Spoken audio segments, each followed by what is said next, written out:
Hello, everyone. Thank you for joining me. Today is August 29th, 2022. My name is Shannon Gilmore, and I want to do this live video for you guys. Hopefully, my sound checks out okay. I'm using Restream or StreamYard, sorry. And hopefully this works. But today I wanted to share with you some questions that I receive on a question and answer website called Quora. So if you guys have questions or comments or suggestions, if you watch my videos and you don't necessarily want to comment down below, I would like you to and encourage you to use my email, shannongilmore@protonmail.com. So thanks for joining. Thanks for tuning in. And let's get started. Yeah. Okay. So one of the first questions that I would like to answer is, do narcissists use your past against you?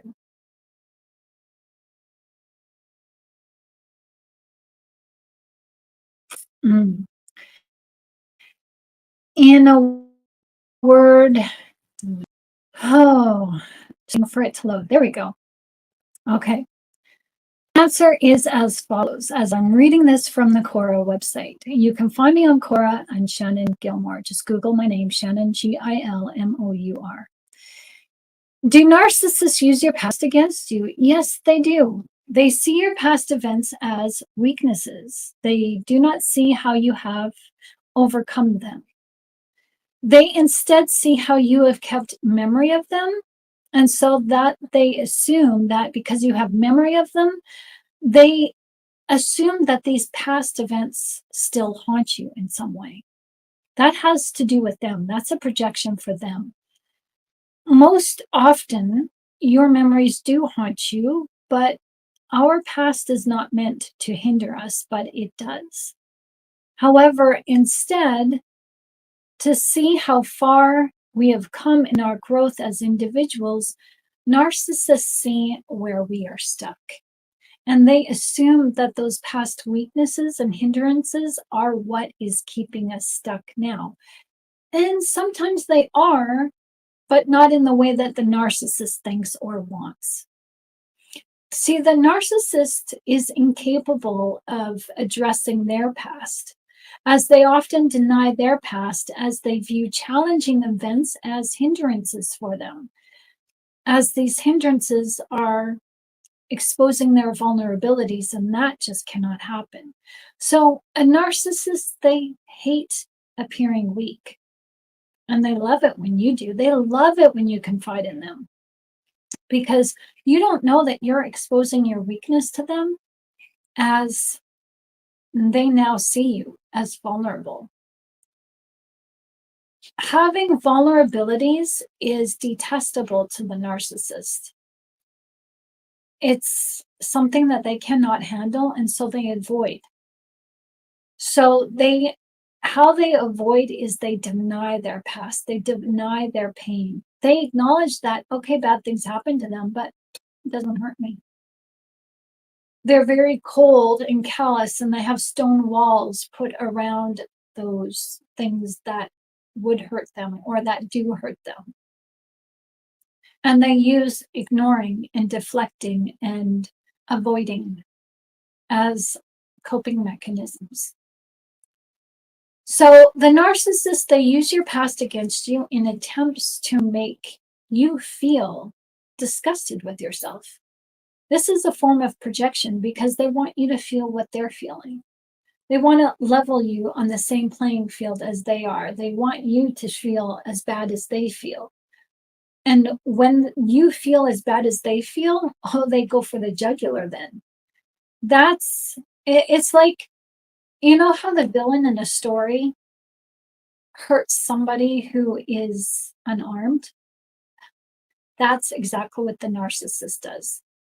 They level you down to their size to disarm you. And when you're disarmed and you're at your weakest, that's when they go for the jugular and go for the kill, so to speak.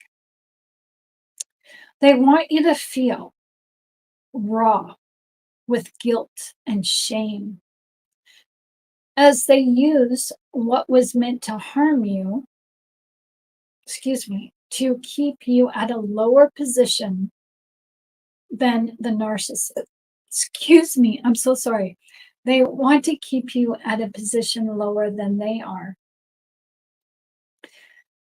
They will use your past against you as a means to overthrow and overrule an argument. My mind is still focused on the little hiccup. I'm so sorry. I just had a blueberry shake before I made this video, so I really apologize. So the narcissist, they use your past to deflect all responsibility off of them, because your past reminds them of how they should feel. Your past reminds them of the unhealed trauma. Your past reminds them of what was done to them and how they're resentful and they can't quite get over it. And they have nobody to project that onto, in the way of they can't project that pain onto the person who hurt them. So you're the next best thing. They use your past as a weapon against you to show you that you are not as great and successful as you make yourself out to be. They expose you of your vulnerabilities with your vulnerabilities. And they use your past against you as a means to control you. It's unfortunate, but this is what they do. And this is a means to control themselves. So when a narcissist uses your past against you, it is an attempt to make you feel less than. So my suggestion to you would be to stand tall and rise above, and don't let the narcissist see that them throwing your past back at you has any ill effect. Go gray rock. Take it upon yourself in private to work on your own pain with that particular piece of the past. But don't let the narcissist know that you're healing from it, and don't let them know that they have any negative effect on you when they throw it back at you. It is the narcissist assumes that your past will hurt you, and most oftentimes it does. Because the narcissist's past harms them, every single time that they look in the mirror or they have a negative feeling about themselves, they want you to feel just as bad as they do, because they can't have you leveling up. They can't have you feeling better, because if you feel better than they do, then that means that you're better than they are. And the narcissist is all about competition, because it's all about control. So using your past against you is a perfect tool of projection. They want you to feel bad because you make them feel bad. Well, your past makes them feel bad because your past, your unhealed or healed trauma, is a reminder of what they have gone through. And that's just the bottom line. They don't want to be reminded, and so they resent you for it. And they will react in that resentment. So I hope that helps you with that question of, does a narcissist use your past against you? Yes, they will. And they will use it when you've healed from it or when you haven't healed from it. It doesn't matter to them. So moving on to another question. Let me see.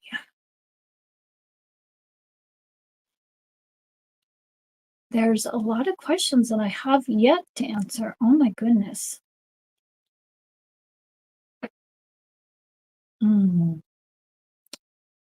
Okay, just bear with me here.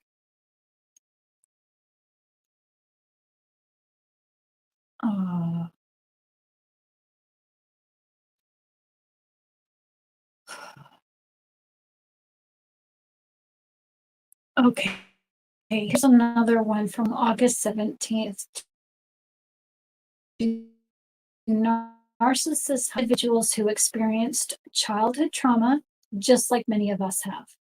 Their, tar- their targets are us who have unhealed or semi healed emotional trauma. But the difference between us and them is that the experiences that we had were different than the narcissist. And we also perceived those traumas differently. I mean, you can be in the same home and have the same kind of upbringing as your sibling who turns out to be a narcissist. I mean, you both had the same parents, but those parents raised you slightly different, even though when you were growing up, maybe you noticed, but maybe you didn't. Um, so it's challenging dynamic to really see through, as it's confusing because it's like, well, I grew up in the childhood home with my sibling who's a narcissist, and I'm not a narcissist. There's a lot of factors involved, but the main issue is that your trauma and their trauma, even though you were raised in the same household or with similar patterns of parenting, all trauma is not equal because we all react differently. People may witness a car accident, but that trauma will be felt differently for all the witnesses. No two witnesses will experience the trauma equally. And that's based on our feelings and how we naturally react to trauma and certain things. The lens that you or I used to face the trauma was somewhat different, giving us a different perspective. We used empathy to help deflect and minimize the pain. As we learned through this, that not all pain is equal or equally as tragic. This is not so with the adult narcissist. Their lens was from the perspective of bitterness. And that's, instead of holding empathy, all narcissists hold bitterness. And even though no two narcissists alike, they still share in some qualities, just like no two empathetic people are equal, we still share in empathetic qualities. For them, all pain is painful. And all pain, all trauma is tragic. And all pain builds up and breeds bitterness. Now, most people as children relieve their trauma in some way. Excuse me. Most of us, excuse me, I have a spelling mistake. I said relieve. It should be relive. Most people as children relive their trauma, and we don't remember facing some of our childhood trauma, but we still have the feelings attached. Reliving trauma adds more trauma, as emotional thoughts and feelings are traumatizing in its own right. So what I'm trying to say here is that if you are an adult and you keep reliving in your mind the childhood trauma, you're building upon that trauma and creating more trauma for yourself. And it makes it more difficult to uproot that trauma and really see it for what it is. The narcissist relives their emotional trauma through you and their various supply chains. Because of the one person who hurt them, or maybe even both parents or many people, every person will potentially hurt them eventually. And that's the point. That everyone, they overgeneralize, they lump everyone and believe, even if this is subconscious, Their actions show that they believe that you are just like the person who traumatized them. And if you haven't hurt them, eventually you will. And so all people need to be dealt with accordingly and punished, just like the person who traumatized them should have been punished long ago. It's important to notice that narcissists, they may tell you of their childhood mishaps, but they downplay them. You can see that there's tragedy, but they don't attach their feelings. Their feelings are detached, excuse me, or they're mismatched. The narcissist has probably even told you that they have forgiven their parent or parents. So it's time to move on, and it's all water under the bridge. You may even become so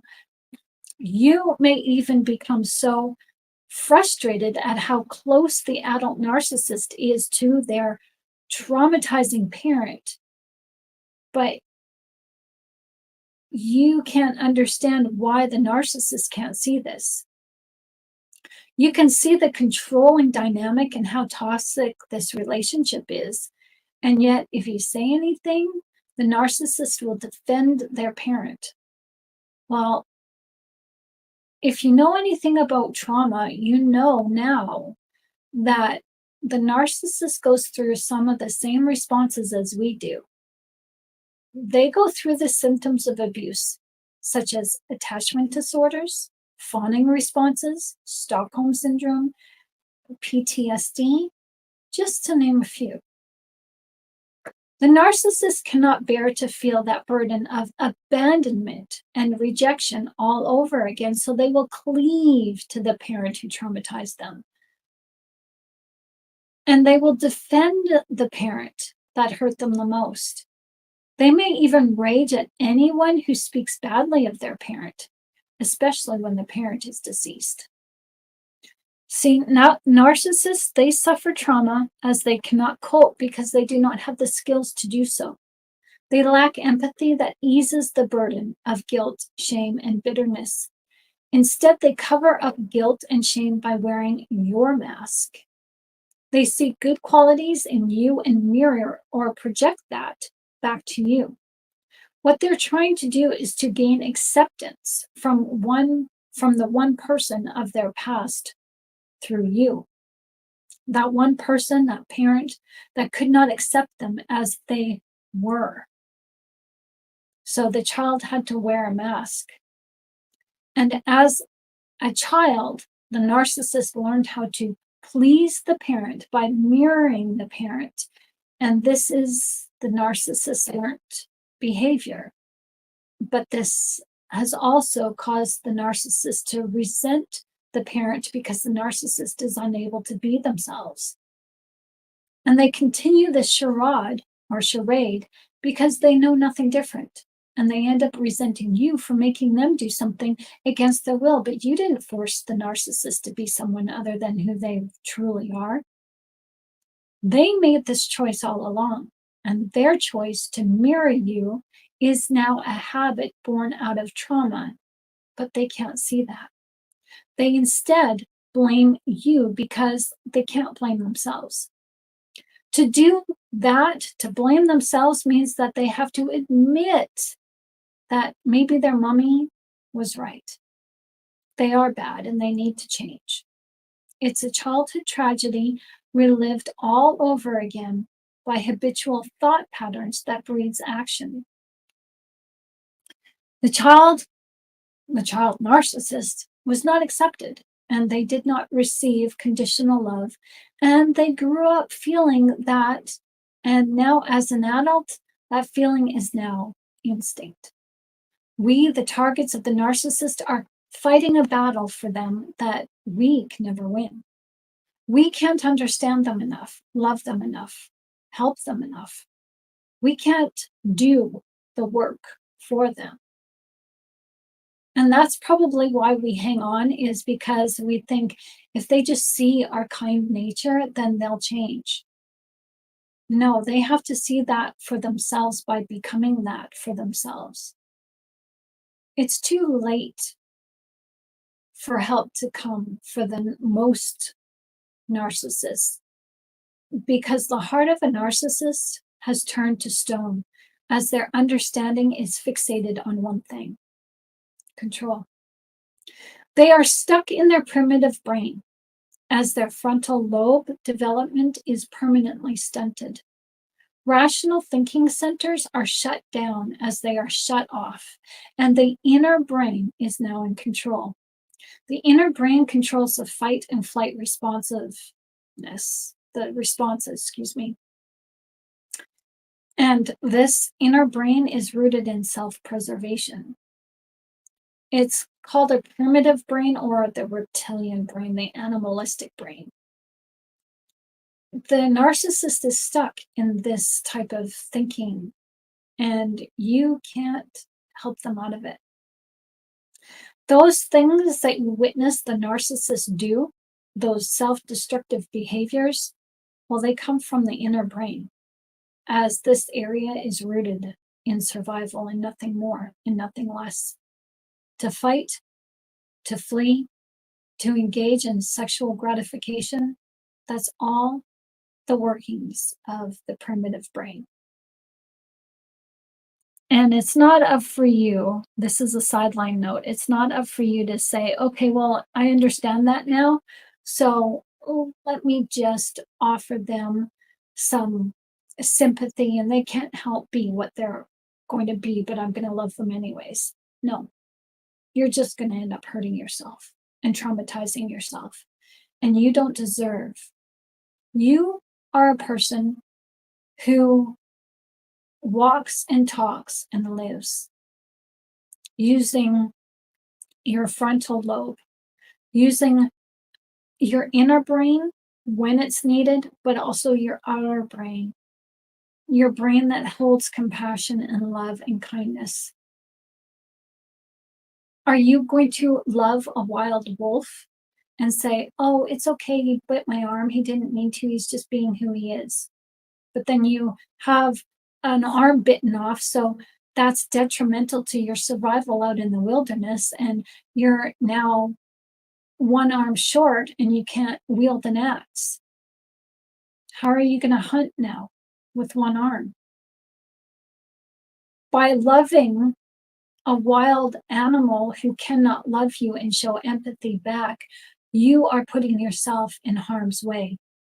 And if you allow them to hurt you, you are a sitting duck when it comes to defending yourself, because the narcissist won't defend you. A wild animal won't defend you. They'll devour you before they defend you. So think about that. It's an animal, beastly mind that you fell in love with. As the narcissist has given themselves over to this type of instinct, and they can never be domesticated. Once you teach a wolf to eat from your hand, but the wild instinct to eat your hand is still there. And you will never know what might bring out that instinct. It might be the environment, it might be a look that you give, maybe you say something or move the wrong way and the wolf pounces. The wild instinct is always there, bubbling, ready to bubble up to the surface. And you can't see where the animal's at intellectually, but you can see it in the eyes of the animal. And the moment you see it is the moment too late. The moment you feel fear, you're done. The animal knows and makes its disastrous move. Narcissists endure trauma that most likely started in the childhood home.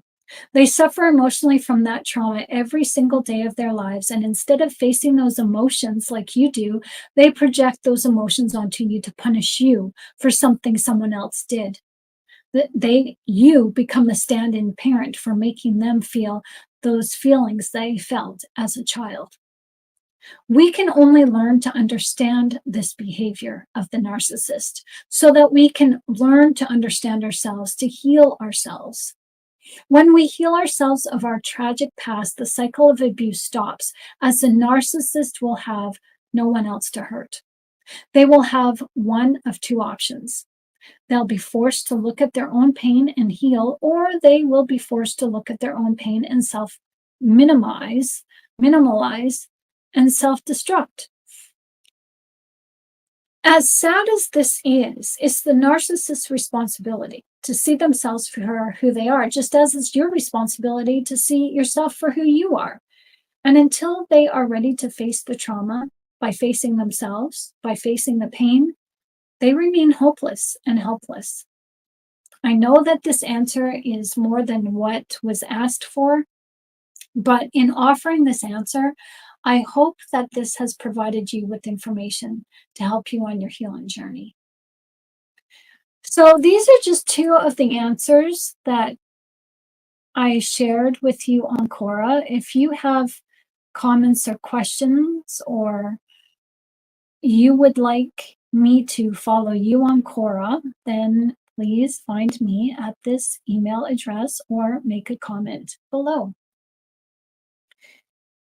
I have done a study on trauma, and that study I put to you in a first portion, an hour-long video, and then the second portion is an hour or 2-hour-long video. I know they're long, but I encourage you to take your time to go through them, because at the second video, there is some important information to help you. I do a feeling board with you, and I use my own tragedy and trauma from my memories and feelings to help you when you're ready to do your own feeling board. What is a feeling board? It's just, have you heard of a dream board where you put your goals and the dreams that you want for your future on a poster board? You may cut out a car, you may cut out a vacation, you may cut out new clothes, you may cut out pictures of seeing somebody in an ideal lifestyle, an affluent lifestyle. And you put these pictures on the poster board. And then you mention below these pictures your goals, the 5-year plan, how you feel like you're going to achieve these goals. Why do you want these goals? Like, if you cut out a picture of a car and you post it on the poster board, then you give yourself some examples of what you'll feel like. I finally get to drive my favorite car. I've always this is a car that I've dreamt since I was a child, and I can't wait to have my car because it's going to make me feel free. It's going to, I want to take a road trip in this car. And you just put your thoughts on paper. Well, I did the same for you, an example with a feeling board. And this is working out your trauma. I feel sad when, and you find situations of your past that sadness was attached to. So for me, I feel sad when my parents went on a vacation. And then I expanded on that thought. I feel sad when my parents went on vacation. Why? How did that make me feel? Well, I felt sad because I couldn't be with them. I felt alone. I felt afraid. And then you expand on that. Well, why did I feel afraid? Because I felt unprotected because my dad wasn't there. Or I felt like maybe they weren't coming back from their vacation because I was a foster child. If something happened to my foster parents while they were on vacation, what would happen to me? I would lose the family that I was growing to live with. So in unpacking some of your feelings, This helps you to understand not only yourself, but the narcissist, as they are unable to take a look at their pain and take a look at their past by taking a look at their feelings. They refuse to understand, well, okay, I felt alone when mom left for work and left me home alone to look after myself and my siblings. Okay, but the narcissist does not look at that now from an adult's perspective. They just see it from the child's perspective still, and they can't see that, oh, when mom left me to go to work and left me to babysit my siblings, I was 12 years old. I was legally allowed to be on my own. Whereas the narcissist might say, I was too young to look after my siblings, and I felt abandoned. Now, as an adult, you can say, well, my parents were giving me responsibility. I appreciate that. I didn't really understand that back then, but now I know my parents weren't doing anything wrong. They weren't abandoning me. They were doing what they needed to do. And knowing the background of my mother, that maybe she didn't want me to have a babysitter because for her, she wanted to keep us safe, or maybe she didn't have a babysitter that she could trust. So she left me, the 12-year-old, in charge to look after my siblings, and she trusted me. But the narcissist doesn't see it that way. The narcissist says, oh, mommy abandoned me. Mommy hated me. Mommy gave me this responsibility, and mommy just wanted to do her own thing. And the narcissist will not look at, well, mommy was a single mom. Mommy didn't have other family members to rely on. Mommy had to work. Mommy had to put food on the table. Mommy provided for you. Mommy put clothes on your back. Mommy allowed you to take the bus, and the bus cost money every month, and mommy's job provided you bus fare. So the narcissist doesn't see the logic and the reasoning behind what the parents did. The narcissist just sees mommy and daddy hurt me, so therefore I'm going to hurt them back. And the narcissist tries to find somebody like you who possibly reminds them of their mommy or daddy. But again, it's not for you to understand the narcissist to fix them. It's up to you to understand the narcissist so that you can understand your own pain and work out your feelings. So if this makes sense to you, please leave a like and subscribe to this channel if you haven't, as your subscription helps to get the overthrow the algorithms, because channels like this need to get out. We need to help each other. And watching this video till the very end helps YouTube see that this channel is worthwhile. Giving a like and subscribing to this channel if you haven't also shows that you really are putting your trust and value in videos like these, and YouTube will better promote this channel and other channels like this to help us. So thank you very much for your support. And if you want to get your hands on some coaching material, please visit my sister site. The link will be posted in the comments below, or in the description, actually, in the description of this video. Make your comments below on questions, comments, or suggestions, or if you don't feel comfortable, please use my email right here. So thank you very much for watching and following me, and I've got lots more information to come. I want to put these videos out to you regularly. I'm doing the best that I can, and I need your help to get this channel monetized, or to get this channel viral at least, to help ease the burden, because I am doing a lot I do a lot of writing, a lot of research, and letting me know through the comments and through the likes and the dislikes lets me know what kind of content to put out there for you, as we are here in this life together, and we're here to help each other, support each other, and heal each other. And that's what this channel is about. So please share this channel if you feel that it's of value.